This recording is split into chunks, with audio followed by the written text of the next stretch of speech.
Vladimír, mistr pradávné a zakázané magie, je jednou z nejstarších záhad Noxu. Byl přítomen u zrodu říše a od té doby vetkal svůj vliv hluboko do jejich základů. Z oněch dní si ovšem pamatuje už jen pramálo. Jeho mysl je smrtelná a tak většina z jeho nepřirozeně dlouhého života nepřetrvává v mysli, nýbrž v jeho kronikách. Vladimírova stopa se v minulosti už mnohokrát ztratila. Na jejich stránkách se však vyskytují různé postavy, jimiž by mohl být ve skutečnosti on.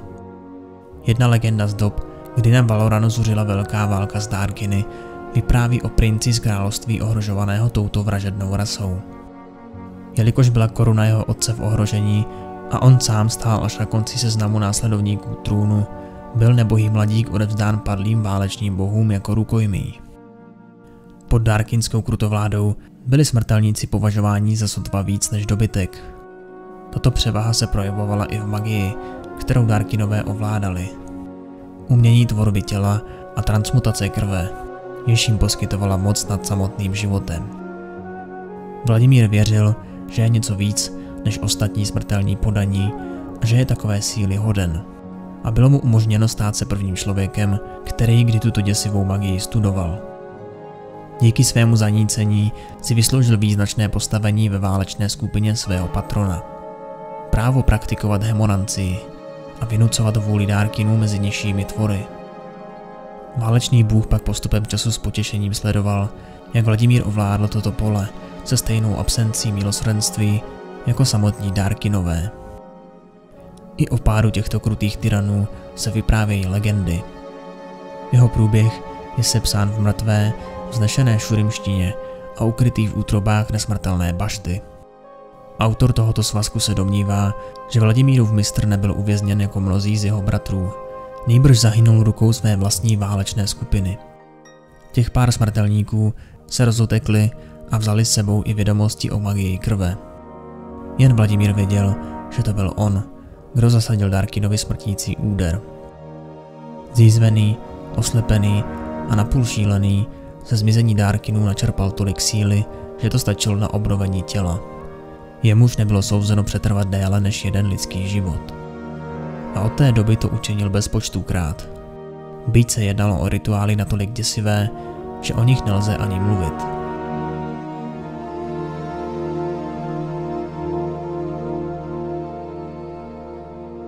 Když byla Mordekaiserova temná vláda na vrcholu své slávy, vyprávělo se o tajemném krvežíznivém démonovi, jenž se usadil na pobřežních útesech východního Valoranu a dožadoval se od místních kmenů mladých životů a barbarského uctívání.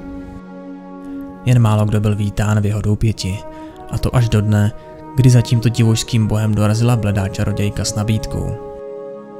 Hodovali spolu jako rovný s rovným a splétali magii tak temnou, že víno u jejich stolu skyslo, růže uvadly a jejich zářivé rudé květy zahalila chmurná čerň. Tak začalo spojenectví mezi Vladimírem a LeBlanc, lemované rozepřemi, politickými intrikami a válkami. V průběhu staletí se k nim přidali i další, mocní šlechtici, vznešení mistři magie i bytosti temnot. Z tohoto spolku vyrostla tajná síla, která skrytě ovládala noxijský trůn po více než 1000 let a stála za mnoha ambiciozními taženími říše. Vladimír se jako jediný z vůdců Černé růže jen zřídka kdy omezoval na intrikování ze stínů. V minulosti se několikrát během zajímavých dob připojil k noxijskému dvoru, aby se pak o několik desetiletí opět stáhl do ústraní. Jeho extrémní věk i zvěrstva, která páchala jeho magie, zůstaly přísně střeženým tajemstvím. I tak ovšem pod Vladimírovým vedením našlo umění hemonancie své místo v noxijské armádě a mezi zástupci staré šlechty. Mezi jeho rozmanité uživatele patří i Šarlatový kruh. Mladý kult, zasvěcený rovným dílem Vladimírově osobě a magii krve. Se smrtí předchozího velegenerála a vzestupem moci Jericha Sveina se politické pozadí říše dramaticky změnilo a Vladimír byl přinucen opět vyjít na denní světlo. Pod maskou laskavého Bonvivána se vrátil před zraky veřejnosti, aby se stal hlasitým odpůrcem vlády Trifarixu. K pramalé radosti opatrnějších členů Černé růže.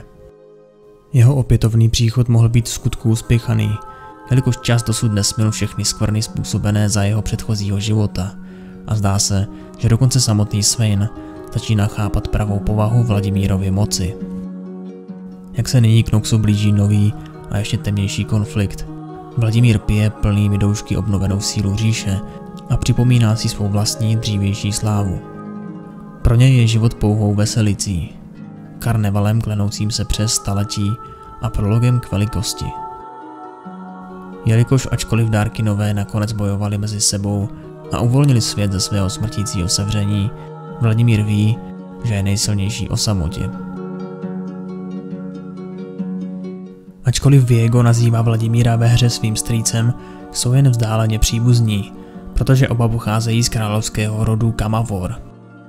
Poté, co byl Vladimír unesen jako rukojmí svým dárkinským pánem, poslal dopis do svého původního království, do Kamavoru, kde vládl Viego. Ale poté, co byla Izolda otrávena, žalem zasažený Viego odmítal odpovědět. Ačkoliv jeho pravá síla zůstává skrytá, není pochyb o tom, že Vladimír je velmi mocný mák, dokonce i uctívaný jako bůh starými barbarskými kmeny Noxí. Mezi jeho nejvýznamnější dovednosti patří krvavý rituál, kterým vzkřísil Siona. Vladimírova lidská mysl není stavěná na takto dlouhý život.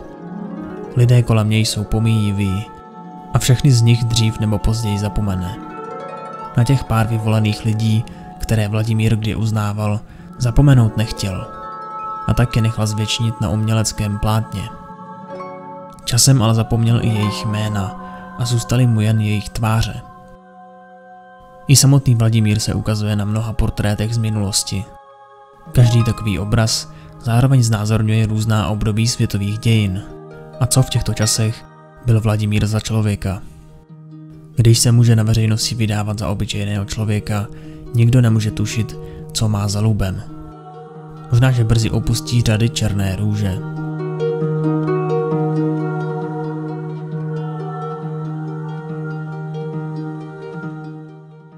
Děkujeme všem našim Patreonům, kteří podporují náš mrtvej kanál.